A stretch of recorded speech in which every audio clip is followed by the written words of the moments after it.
कमजोर लिखते चलो। देखो, गुरुत्वाकर्षण का अगला टॉपिक आज का द्रवों में दाब यानी तरलों में दाब। कहाँ हम लोग देखेंगे? तरल में दाब। ठीक है, देखो समझते भी जाओ। तरल, तरल मतलब तरल का अर्थ हुआ क्या, जानते हो क्या? द्रव तथा गैस। तरल का अर्थ क्या हुआ? द्रव तथा गैस। तरल पदार्थ के जब बात किया जाएगा तो किसका बात किया जाएगा? द्रव तथा किसका? गैस का। देखो, द्रव के अंदर उपस्थित, द्रव के अंदर उपस्थित वस्तु द्रव को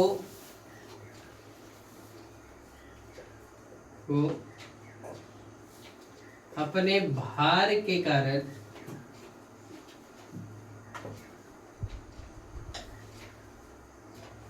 अपने भार के कारण जो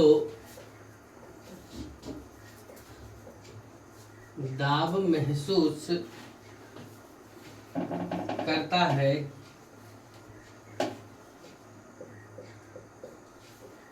उसे द्रव में या द्रव का दाब कहते हैं। द्रव का क्या कहते हैं? दाब कहते हैं। गहराई बढ़ने पर, गहराई बढ़ने पर दाब क्या हो जाता है? बढ़ता है। गहराई बढ़ने पर दाब क्या होता है? बढ़ता है। और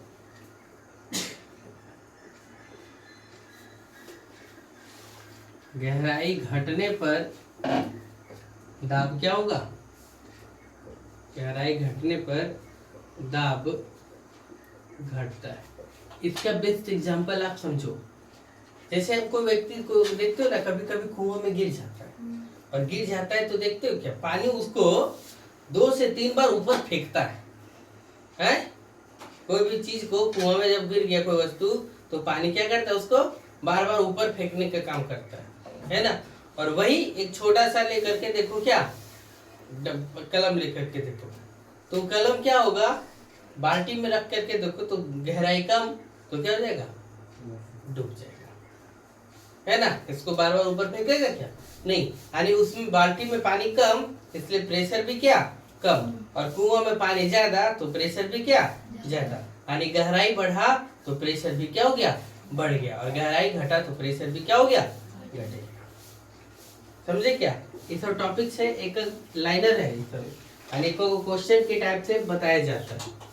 ठीक है। द्रव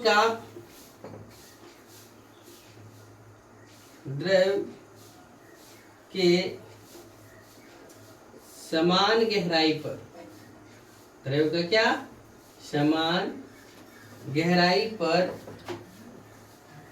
गहराई में द्रव पर समान दबाव लगता है। समान दबाव लगता है। कहने का मतलब क्या बोला? देखो इस लाइन को, एक बाल्टी है ना? चाहिए ऐसे समझो, एक बाल्टी है और बाल्टी में क्या है? समान गहराई, गहराई समान है। तो देखो इस जगह का जो प्रेशर लगेगा उस जगह इधर भी क्या होगा? बराबर लगेगा। यहाँ पर जो प्रेशर लगेगा वो इधर भी क्या होगा? बराबर लगेगा। यहाँ जो प्रेशर लगेगा वो क्या होगा? बराबर लगेगा। यानी जितना अधिक गहरा होगा द्रव पर क्या होगा? समान दबाव लगेगा। समझे? ये फिगर लिखना नहीं है, समझने के लिए लिखे। फिर देखो, द्रव के बर्तन दबाव पर, द्रव के बर्तन पर के आकार पर दबाव निर्भर नहीं करता है। क्या लिखे? यानी बर्तन पर द्रव के लिए बर्तन के आकार पर क्या होता है? प्रेशर नहीं निर्भर करता है। या फिर लिख देंगे बर्तन के आकार पर दबाव निर्भर नहीं करता है, ऐसे भी लिख सकते हैं। ठीक है, फिर देखो द्रव को जिस बर्तन में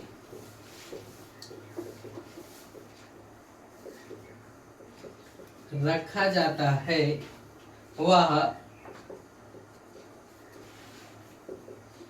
उसी बर्तन के आधार पर, उसी बर्तन के कहां पर? आधार पर दबाव लगाता है। द्रव को जिस बर्तन में रखा जाता है वह क्या करता है? उसी बर्तन के आधार पर क्या करता है? दबाव लगाता है।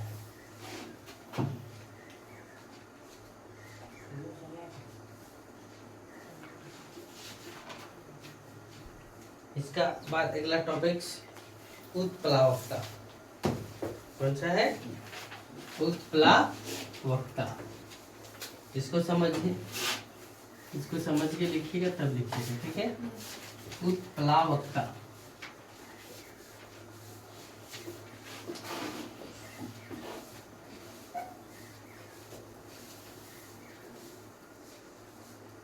एक प्रकार का यह भी बल है। ये बल क्या करता है?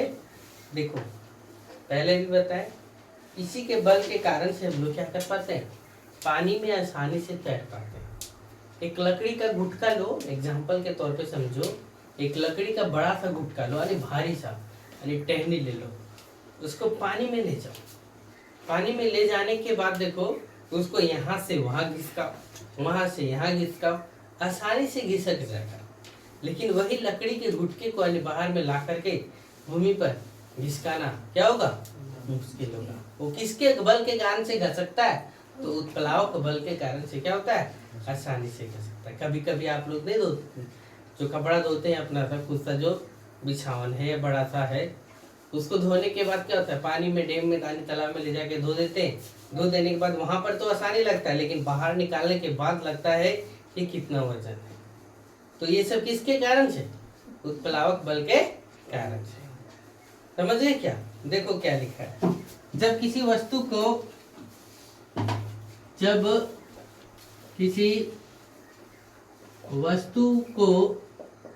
कहां पर? जल में डुबोकर, जल में डुबोकर छोड़ा जाता है। जल में डुबोकर क्या किया जाता है? छोड़ा जाता है। तो वह धीरे धीरे क्या करता है? ऊपर आने लगता है। धीरे धीरे क्या होने लगता है? ऊपर आने लगता है। सब आपके बुक से है, देखिए। उस वस्तु पर लिखते चलिए। उस वस्तु पर द्रव के अंदर से एक बल कार्य करता है। अंदर से क्या?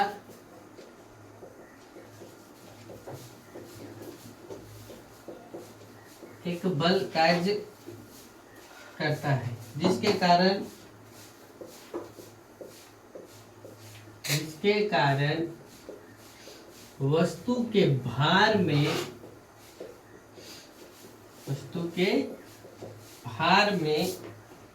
कुछ कमी महसूस होता है। वस्तु के भार में क्या होता है? कुछ कमी महसूस होता है। इस प्रकार के बल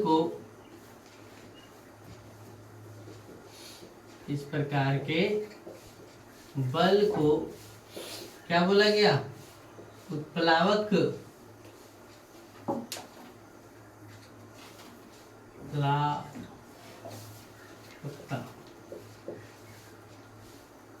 है ना, बल कहाँ जाता है।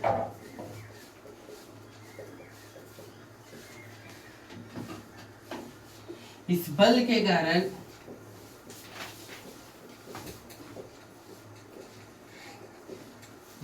के कारण जल में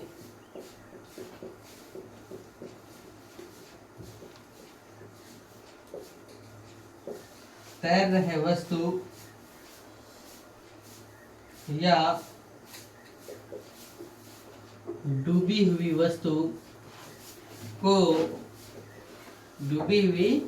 वस्तु को आसानी से क्या कर सकते हैं, किनारे ले जाया जा सकता है। आसानी से क्या हो सकता है, किनारे ले जाया जा सकता है। किस बल के कारण से, उत्प्लावक बल के कारण से। पहले भी बताया पढ़ाते वक्त कि जब बाहर तो ले जाएंगे, लेकिन जब जैसे ही जल से बाहर करेंगे तो वस्तु के भार में जो आभासी कमी हुआ था वो भार का आ जाएगा, वापस आ जाएगा, क्या एकदम आ जाएगा। और क्या हो जाएगा, वस्तु एकदम बहुत ज्यादा भारी लगने लगेगा। समझ गए, वहां पर आभासी कमी हुआ था, वस्तु का भार में कोई कमी हुआ था क्या, नहीं, कम सिर्फ और सिर्फ क्या हुआ था, कमी महसूस हुआ था। ऊपर लाने के दौरान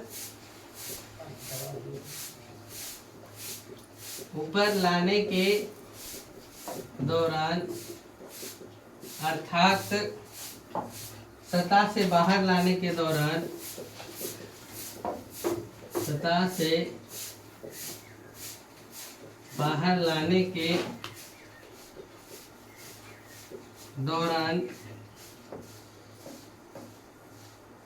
उसके भार में वृद्धि हो जाती है। उसके भार में क्या हो जाती है, वृद्धि हो जाती है। क्यों, क्योंकि बाहर में उत्प्लावक बल कार्य करता है क्या, नहीं करता है। बाहर में उत्प्लावक बल कार्य करता है क्या, नहीं करता है।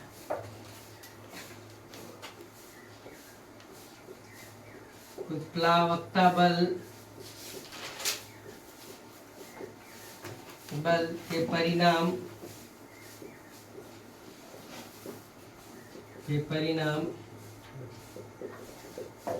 तरल पदार्थों के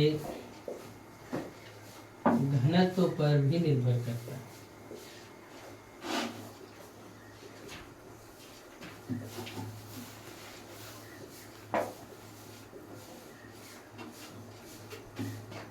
किसी द्रव का जितना अधिक घनत्व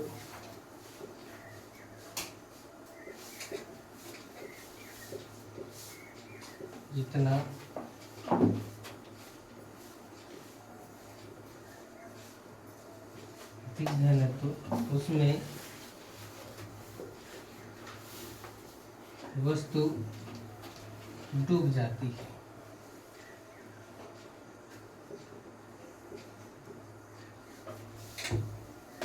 और कम घनत्व में वस्तु क्या करती है, तैरती है। एक बार देखो क्या लिखे, पूरे बोर्ड को समझ जाइए। इधर तो ठीक है, तरल में दाब यानी क्या, तरल का अर्थ है द्रव तथा क्या, गैस। द्रव के अंदर उपस्थित वस्तु द्रव को अपने भार के कारण जो दाब महसूस करता है उसे द्रव का क्या कहा गया, दाब कहा गया। यानी जैसे हम लोग हाथ भी रख करके देखो, पानी में बाल्टी वाला पानी लो, उसमें हाथ रख करके हाथ फ्री छोड़ दो, यानी हाथ पे अपना कोई कंट्रोल नहीं रखो, तो देखो क्या होगा, ये अंदर से एक बल लगेगा जो हाथ को पानी पर तैराने का कोशिश करेगा। वही दाब को क्या कहा गया, द्रवों में दाब कहा गया। ये हाथ एग्जाम्पल है, बहुत सारे वस्तुओं पर भी लगाता है। गहराई बढ़ने पर दाब क्या होगा, बढ़ेगा, और गहराई घटने पर दाब क्या हो जाएगा, घट जाएगा। द्रव के समान गहराई में द्रव पर समान दबाव हो क्या होगा, लगेगा।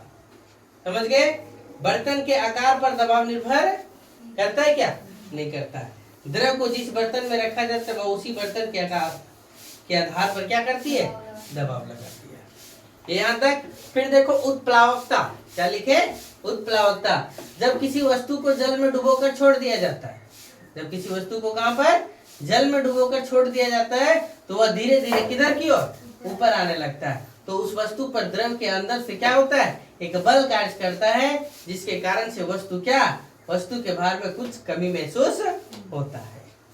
समझ गए? और जो कमी महसूस कराने का जो बल है, उस बल को क्या बोला गया? उत्प्लावक बल कहा जाता है। इस बल के कारण जल में तैर रही वस्तु या डूबी हुई वस्तु को आसानी से हम लोग क्या कर सकते हैं? किनारे ला सकते हैं। ऊपर लाने के दौरान, अर्थात जैसे इस सतह पर लाएंगे, नहीं बताया एग्जांपल कि लकड़ी का बाहरी साइड ले लीजिए शाखा और उसको पानी में डुबाइए, इधर से उधर उधर से इधर आसानी से कर पाएंगे। लेकिन जैसे ही पानी के बाहर लाइएगा तो उसको उठा पाना भी क्या हो जाएगा? मुश्किल हो जाएगा। उत्प्लावक बल के परिणाम तरल पदार्थों के घनत्व पर निर्भर करता है। अर्थात जिसका घनत्व अधिक होगा है क्या, उसमें वस्तु क्या होगी? डूब जाएगी। और जिसका घनत्व कम होगा वस्तु उसमें क्या कर जाएगी? तैरेगी। समझ गए? चलो फटाक से लिखो।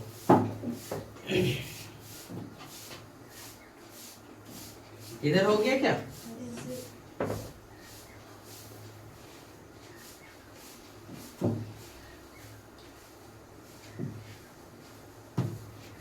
फिर है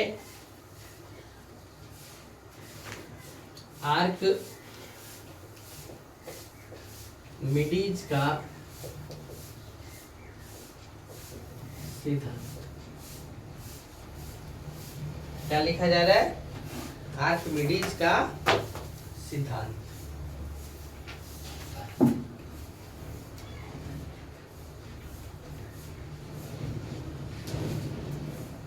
देखो, जब किसी वस्तु को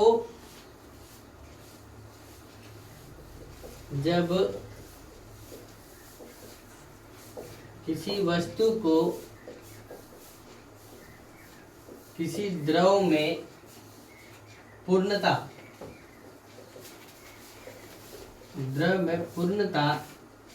या अंशतः डुबोया जाता है। ध्यान से देखिएगा क्या लिखा जा रहा है। आर्किमिडीज का सिद्धांत है, क्या बोला जा रहा है? देखिए कि जब किसी वस्तु को क्या किया जा रहा है? किसी द्रव में डुबोया जाता है। डुबोया मतलब क्या? पूरा डुबा दिया जाता है या थोड़ा डुबाया जाता है। तो उस वस्तु के भार में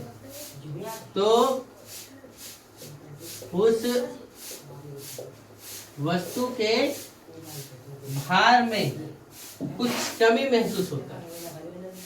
कुछ क्या होता है? अल्लाह ने विकास, कुछ कमी महसूस होता है ना? और जो कमी महसूस होता है भार में, यह कमी वस्तु के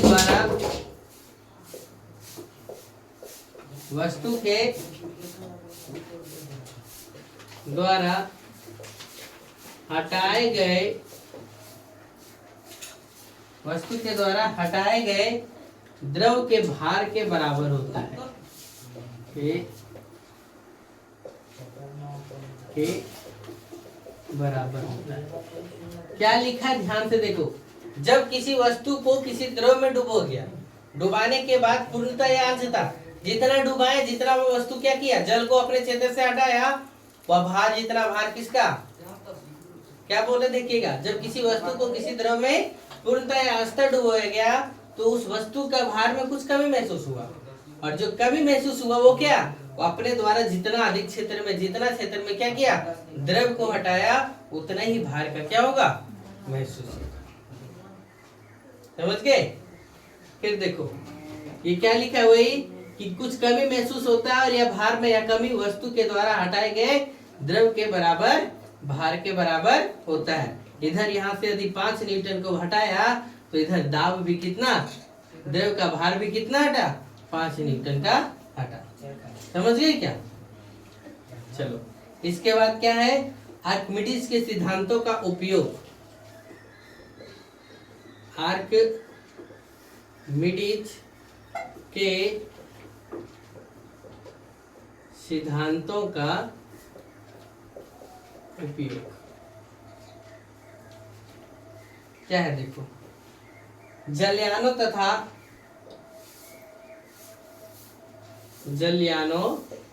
तथा पनडुब्बी, जो समुद्र में जहाज चलता है ना, नाव में यानी नदी में जो जहाज चलता है या समुद्र में जो पनडुब्बियां चलती है, इस सब का जलयान तथा पनडुब्बी के डिजाइन बनाने में इसका प्रयोग किया जाता है, डिजाइनों में। दूसरा, दुग्ध मापी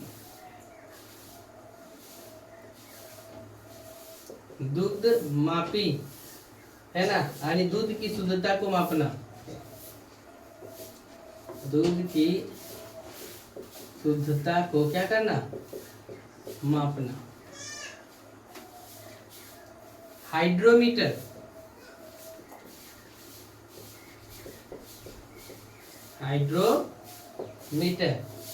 क्या करता है? द्रव की घनत्व को मापता है, द्रव की घनत्व को क्या करता है? मापता है। समझ गए? देखो, इधर हो गया क्या? यहाँ से कुछ टॉपिक स्टार्ट करेंगे। यदि वस्तु का भार W1 तथा वस्तु द्वारा हटाए गए द्रव का भार कितना? W2 है, तो पहला कंडीशन W1 लेस देन किससे? W2 से। ध्यान से देखो, वस्तु का भार को क्या माना? W1, ये टॉपिक्स को समझिएगा, तथा वस्तु द्वारा हटाए गए भार का कितना है? W2। कौन ज्यादा है? W1 कम है, W2 क्या है? ज्यादा है। यानी वस्तु का भार क्या है? कम है, और हटाया गया क्या है? भार ज्यादा है। तो क्या होगा? तो वस्तु पानी की सतह के, तो वस्तु क्या करेगा? पानी की सतह पर तैरता है, पानी की सतह पर क्या करेगा? तैरेगा। यानी एक फिगर बना लेंगे तो समझ में आ जाएगा। इस प्रकार से फिगर बना लीजिए, यहाँ तक पूरा पानी भर दीजिए, और पानी भर देने के बाद यहाँ पर वस्तु को क्या करिए? तैरा दीजिए। पानी की सतह पर वस्तु क्या कर रहा है? तैर रहा है। समझ गए? ये पहला कंडीशन। उधर हुआ क्या? कहाँ तक हो गया?